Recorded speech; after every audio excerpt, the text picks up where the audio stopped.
All right, we got to welcome back my man Sigmund Bloom to the Joe Holka Show. He's the co-owner of Football Guys. Sig, I want to hear how your week 2 was before we get into all of these trade endeavors that I know. This is a big time of year for trades, and Yeah, obviously everything that just happened, my entire background is irrelevant now. But right. how was your week 2, man?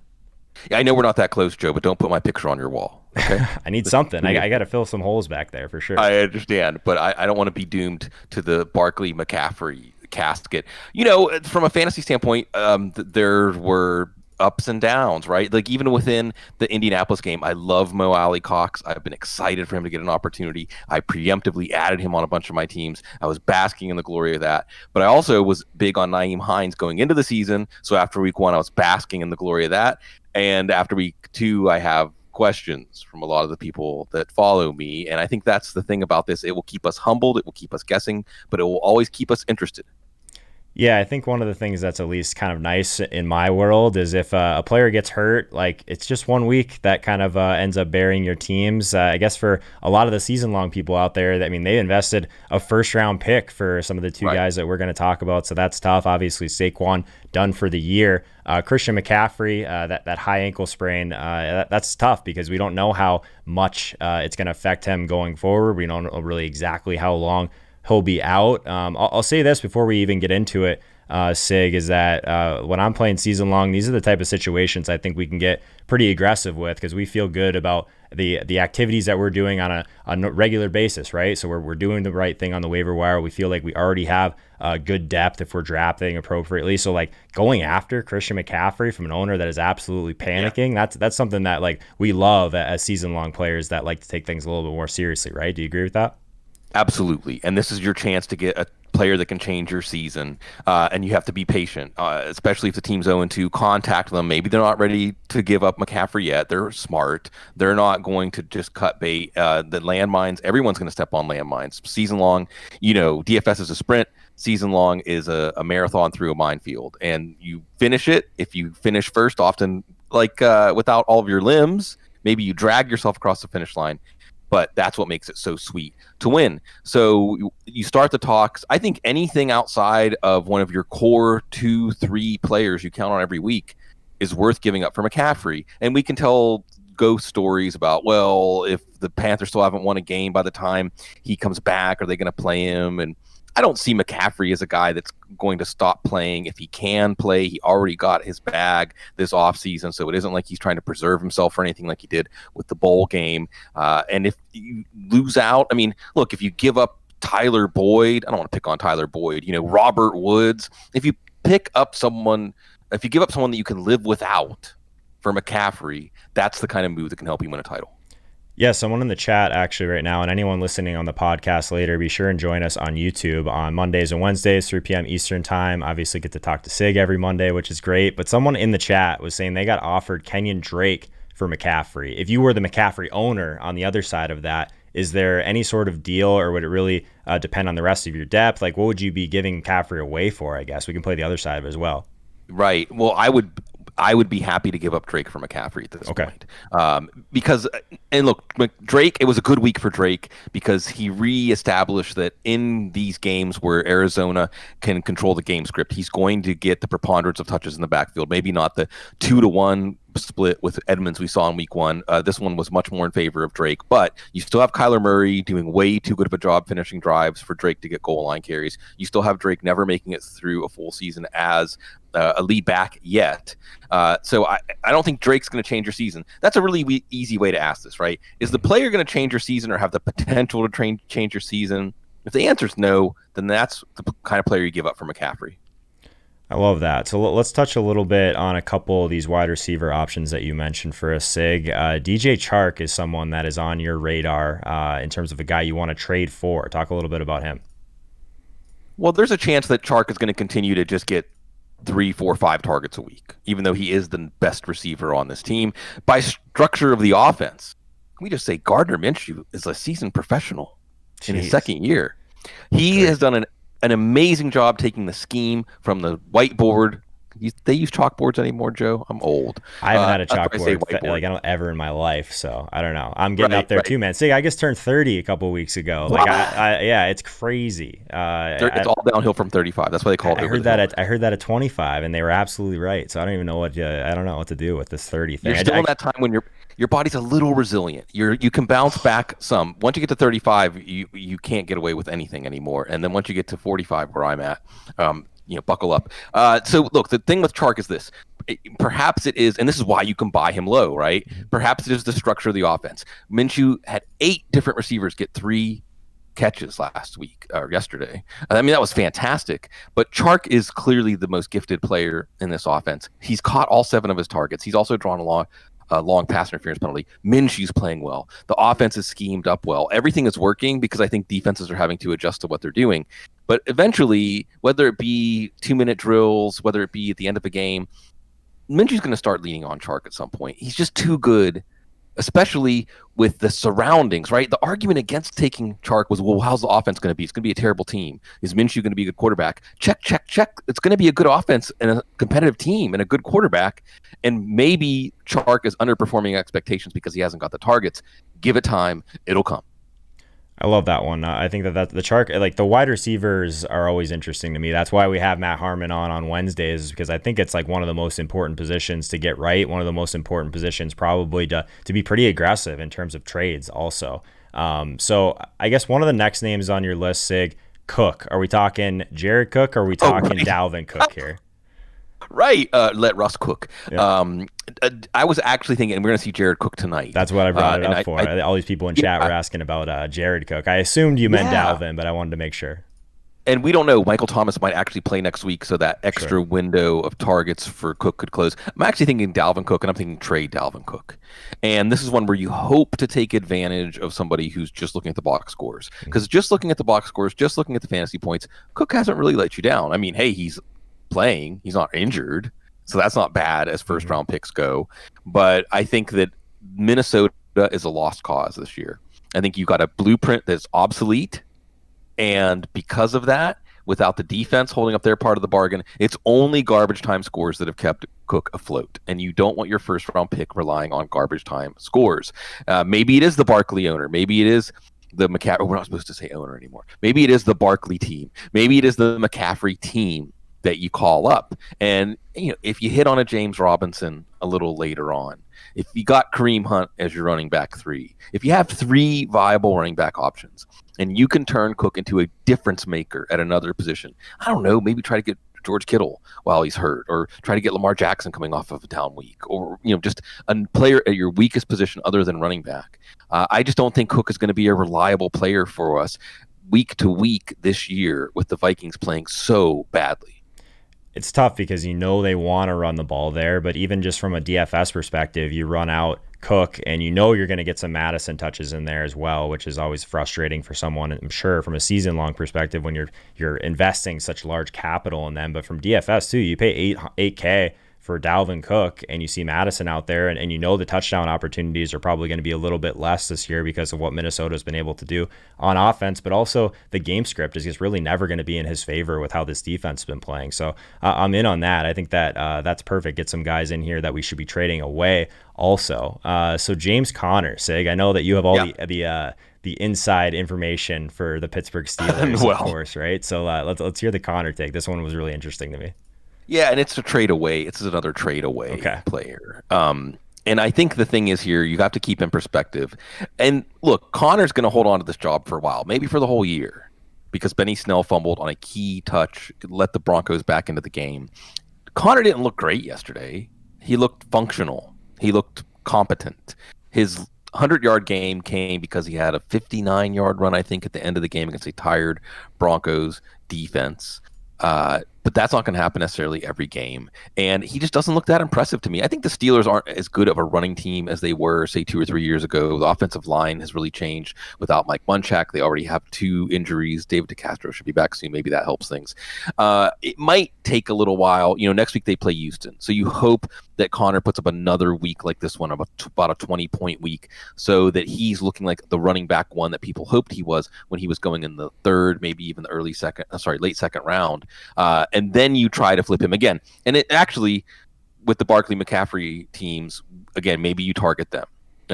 If you have 3 running backs that you feel comfortable playing week in, week out, then Connor could be the one that you try to trade right now before he gets hurt again. Let's remember that Connor doesn't stay healthy for the whole season, and before maybe they do use, if not more Benny Snell, more Anthony McFarland, more Jalen Samuels, because I just don't see Connor adding a lot of value to his touches right now. I think one of the key themes for going into week 2 is just you want to have a really good idea and just take the temperature of some of the owners of some of these teams. Like, obviously, we don't normally get 2 guys like McCaffrey and Barkley to go down in the same week, but like these are at least answers you need to know, right? You never know if like maybe the CMC owner is willing to part ways for a guy like Kenyan Drake, and you feel good about your depth, but you're able to add a guy like Christian McCaffrey to your roster. These are the type of things that don't come along every single week, so you got to be a little bit more aggressive with it, in my opinion. The one that you on your list that could go either way, in my opinion, so I was really curious your thoughts. Our boy Leonard Fournette. Yeah. What do we feel about Lenny? Was this a flash in the pan? Was this something that like, hey, like maybe Leonard Fournette is their guy going forward, or is he a guy we're trading away after that big week? I mean, I would be trying to trade him away. Right. You got me all excited. Well, no, look, I mean, maybe this is one, and I got to mention Ween and their great song, Fat Lenny. He's not that fat, actually, but I just like to mention Ween when I can. I just hear my Fat Lenny. Look, Fournette, again, like Connor, he struck the death blows against a weakened defense. And hey, if you think Tampa's going to win 10, 11, 12 games, then maybe it's just bad luck that they had the Saints up first, then Fournette could still be good. And here's the problem.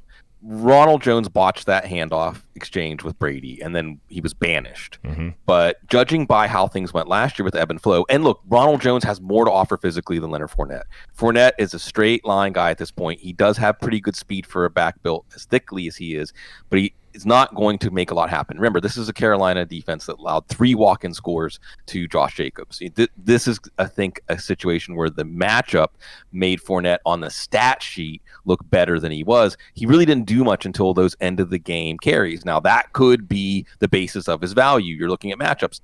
Denver's up this week, playing backup quarterback, no Sutton. I mean, maybe he gets another opportunity. You want to time these trades too. So maybe it isn't the ripe moment just yet. Maybe if next week he gets 18 carries and has another long touchdown, because that was really a big part of his value in his rookie year at Jacksonville, right? Yep. It was those long touchdowns to ice the game.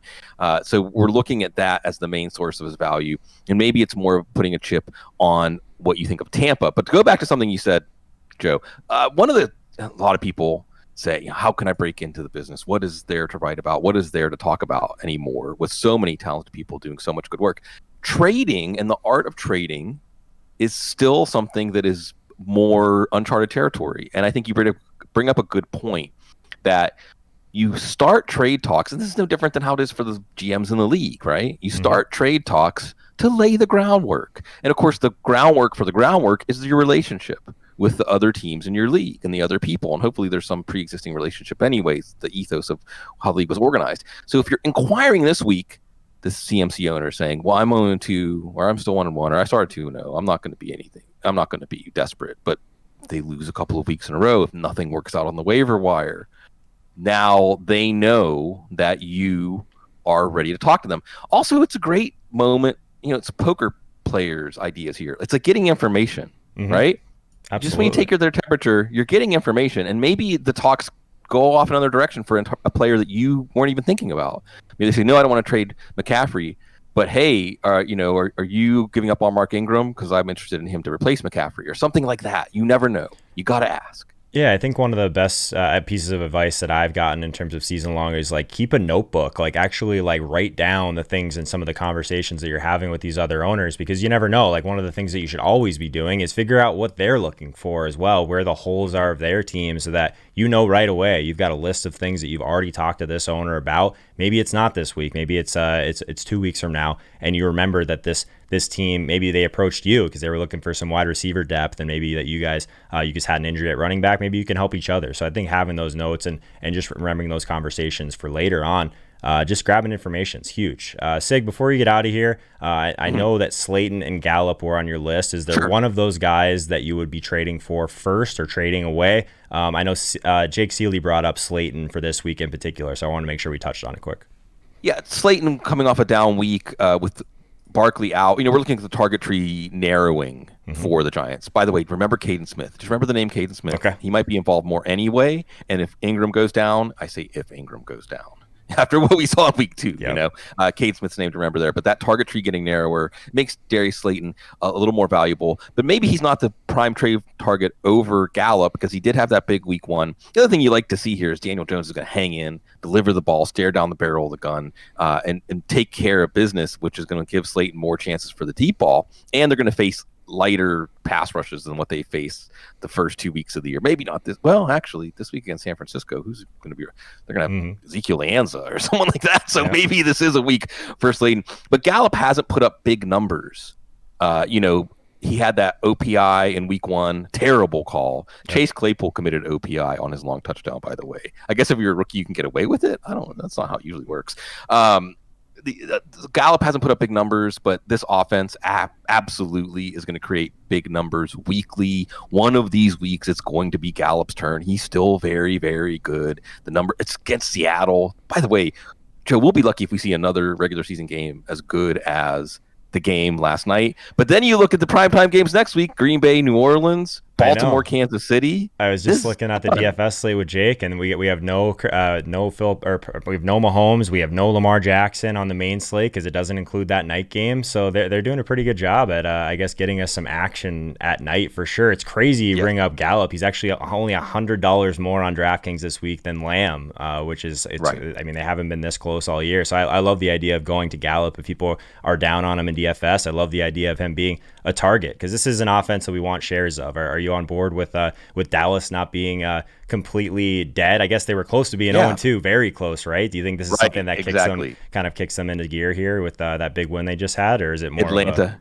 Yeah, it's just Atlanta. This stuff happens. Right. This weird stuff happens against Atlanta. The magic, right? Yeah, it's like the witch's brew, the claw of the falcon, the talon, or something like that, brings you back to life from the dead.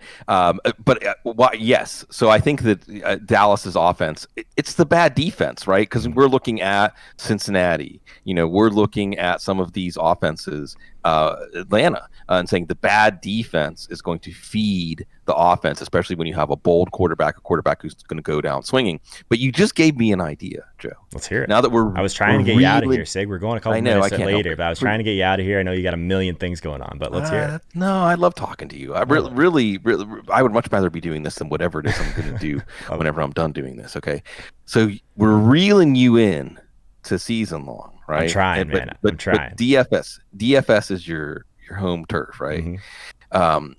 There's some crossover value here in using DFS value fluctuation to find buy low and sell high opportunities. Definitely. Because I think that it's very difficult to quantify exactly how people are feeling about players. But then you have DFS pricing, which supposedly, I guess we have to look at it like a Vegas line. Like it's supposed to make half and half action, right? I suppose. By the way, if any DFS company wants me on the side to help you set pricing, I'd love to do it. I'm available. I'm not available, but I'm still available because when I catch the DFS comet, because I live in Louisiana and I can't actually do it that way. So the valuation of players in DFS is supposed to be making a rational person pause. And think about whether they want to pay for that player or not. So you're right that we can find breakpoints, right? Like the time to trade low for Gallup is when his price is actually lower than Lamb after being higher than Lamb to begin the season. So watching those price valuations in DFS and how they change can sometimes give you the trigger that enough people, the common consensus, conventional wisdom on a player is down low enough that it's time to pounce, where when you might feel let down by a player or excited about a player, and the DF pricing doesn't match that, that also can show you that gap between the perceived value of a player and your value. You know, when you're looking through DFS, you're like, how is this guy still this low? Mm-hmm. And then you look at the end of the week and the percentage ownership is still like 3% or something. Exactly. Like everybody should have been on that player. Again, you know that it's time to strike. So we can bring all these worlds together. We can sing Kumbaya and hold hands and have fun. Yeah, I have a ton of thoughts here, but I guess to kind of quickly go through them, there's two things majorly here. I think that like one thing that DFS pricing won't really show you a lot of times is the exact usage. So if a guy is just leaving a ton of air yards on the field and he's really not putting them together yet, a lot of times we'll see some of those guys be a depressed price overall, but also touchdowns. It's the same thing in season long, Sig. Like you see a box score of a guy that's been getting into the end zone a ton, but maybe his volume hasn't been quite where we need it to be. Like that's what moves the pricing is sometimes the box scores. So if we, from like a wide receiver perspective, we see a guy like Mike Williams who's just leaving a ton of air yards on the field every single week, he's going to be cheaper in DFS because he hasn't just quite gotten there yet. Deante Johnson was another one last week who he's leaving all these air yards on the field. His usage is there. The volume is what we care about the most by far. But the other thing, the other side of this, Sig, is people are actually getting smarter. Like in DFS, there was a week last year that I always bring up. It was Fuller last year, basically, that you knew the positive regression was coming very, very soon. But he hadn't really done much in like 3 or 4 weeks, but a lot of smart people were talking about it. He ends up being like 25% owned in one of the big tournaments. 2 years ago, he would have been like sub 5%. But people are getting smarter about the things that matter. So I guess that's a positive thing in some ways. But I love the crossover conversation because I think there's ways we can help each other here, Sig. That's what we're here for. Yeah. All right. He's Sigmund Bloom, the co-owner of Football Guys. Honestly, if you are like a serious fantasy football player, I would recommend that everyone listening go check them out immediately. Sig, I'll see you next week, my friend. Best of luck in week 3. Can't wait.